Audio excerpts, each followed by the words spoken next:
Assalamualaikum warahmatullahi wabarakatuh. Salam sehat dan makin semangat.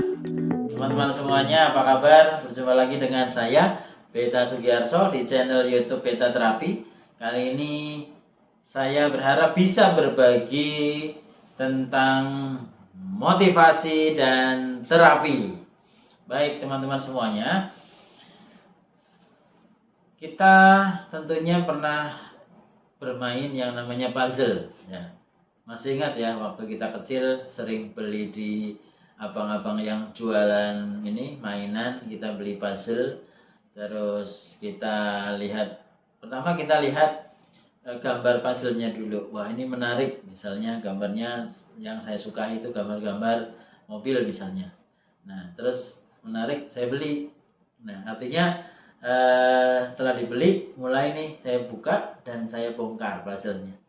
Nah, setelah dibongkar, mulai kita cari sisi mana. Nah, teman-teman biasanya mencari sisi yang mana untuk menerapkan memasang puzzle yang, kalau makin besar puzzle-nya, makin banyak ini serpihan-serpihan puzzle-nya, tentunya kita harus pakai strategi ya, mana yang harus kita pilih pertama kali. Nah, teman-teman, ada yang mulai dari sudut ya, ada yang mulai dari sisi-sisi, ada yang mulai dari tengah ya. Dan ini tergantung dengan strategi masing-masing. Ada yang mulai dari melihat bentuk puzzle-nya, bentuknya, lakukannya, baru dicarikan lokasi dari yang lakukannya sama. Nah, sebetulnya kalau kita mencermati puzzle ini, apa yang kita lakukan? Ya, tentunya kita mencari kesesuaian, mencari mana yang pas ya. Kalau kita melihat dari warnanya, gambarnya, nah kita lagi menggunakan sisi visual kita nih. Di mana ya lokasinya ini? Kalau ada yang menggunakan bentuk lakukannya, nah kita lagi menggunakan sisi visual dan sisi rasanya. Nah, mana yang pas ya gitu.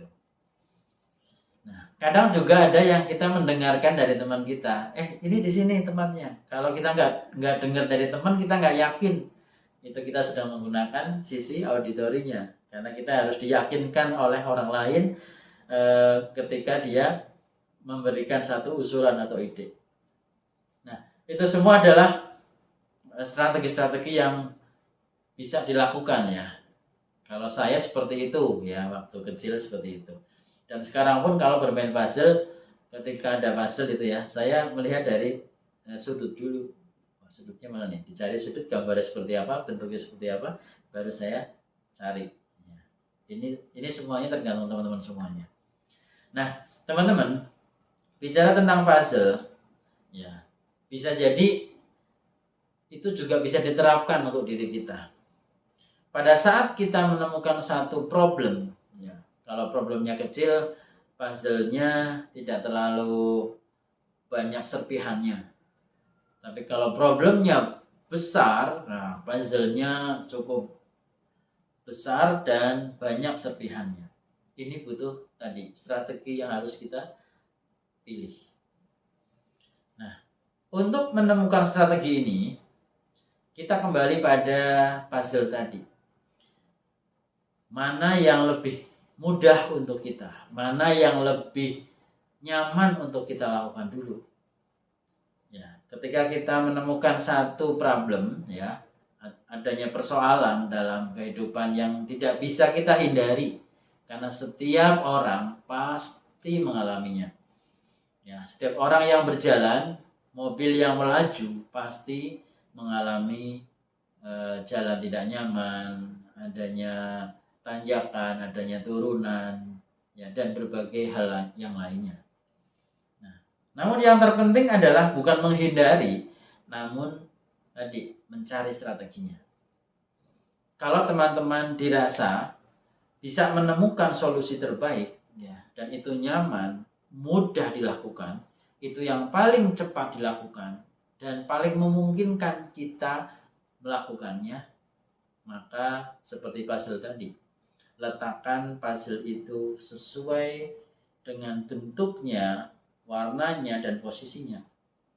Ketika solusi itu teman-teman temukan, ambil solusinya dan pasangkan. Dari mulai yang kita tahu, yang termudah, yang terdekat, ya, dan kita nyaman. Karena teman-teman, ketika kita melihat puzzle tadi, pada saat saya mengambil puzzle yang termudah, yang saya tahu, artinya kita sudah mengurangi atau sudah memulai untuk menemukan solusi-solusi lainnya. Ya, daripada kita menjauhi puzzle itu, ya, atau bahkan membiarkan puzzle itu, artinya kita tidak bergerak satu langkah pun. Pada saat kita memulai solusi yang terbaik, yang terkecil, yang bisa jadi solusi itu belum bisa mewakili terselesaikannya solusi. Kenapa? Karena tertempelnya satu serpihan puzzle itu belum menggambarkan selesainya puzzle itu kita pasang semua. Nah, ini sama saja halnya ketika kita melakukan satu langkah kecil, itu juga belum mewakili terselesaikannya solusi yang dihadapi. Nah, mudahnya seperti ini. Ketika kita punya persoalan yang besar, ya, katakanlah solusi termudahnya adalah berdoa misalnya. Yang paling kita bisa adalah minta pada Allah, sujud pada Allah, lakukan itu. Atau setelah itu ada lagi misalnya, solusi berikutnya adalah saya harus silaturahim. Saya harus ngobrol dengan orang tersebut. Atau saya harus cukup berdoa dalam hati, saya harus cukup memaafkan, saya hanya cukup untuk mengikhlaskan. Itu juga bagian dari solusi-solusi kecil seperti puzzle-puzzle tadi. Pada saat teman-teman sudah memulai memasangkan puzzle, atau dalam hal persoalan, permasalahan, teman-teman sudah memulai mengeksekusi solusi-solusi kecil, artinya teman-teman sudah bergerak menuju ke solusi yang besar. Dan secara terus-menerus, secara kontinu dan semangat, teman-teman terus lakukan cari puzzle-puzzle yang tepat. Tentunya kadang ada yang mudah, ada yang butuh pemikiran ekstra, ya. Nah, ketika masang ternyata nggak pas, ternyata salah, itu hal yang wajar pada saat kita pasang puzzle. Sehingga jangan khawatir teman-teman, ketika menemukan solusi tiba-tiba tidak tepat, ya seperti kita bermain puzzle. Ketika nggak tepat, oh ya udah ganti serpihannya atau ganti lokasinya. Nah, tinggal mana yang bagi kita nyaman. Teman-teman, meskipun kehidupan ini bukan puzzle, ya, tapi kita bisa belajar dari puzzle untuk kehidupan kita. Yang pasti teman-teman, kita terus lakukan dengan strategi-strategi yang terbaik yang kita bisa. Ya. Jika itu belum kita dapatkan, kita masih merasakan mentok, ya. Kita bisa minta sama Allah. Kita bisa sujud dan meminta petunjuk dari Allah. Insya Allah dikasih, insya Allah kita dapatkan petunjuknya. Dan yakin bahwa Allah selalu bersama kita. Baik teman-teman semuanya, harapannya ini bermanfaat untuk kita semuanya, dan pastinya teman-teman kita yang membutuhkannya bisa mendapatkan informasi ini supaya kita bisa sukses bersama, ya, kita bahagia bersama, sehat bersama, itu lebih asik. Dan pastinya jumpa lagi dengan saya di channel Beta Terapi. Dan terima kasih sudah share, sudah like, dan sudah subscribe. Demikian, terima kasih. Salam sehat dan makin semangat. Assalamualaikum warahmatullahi wabarakatuh.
Thank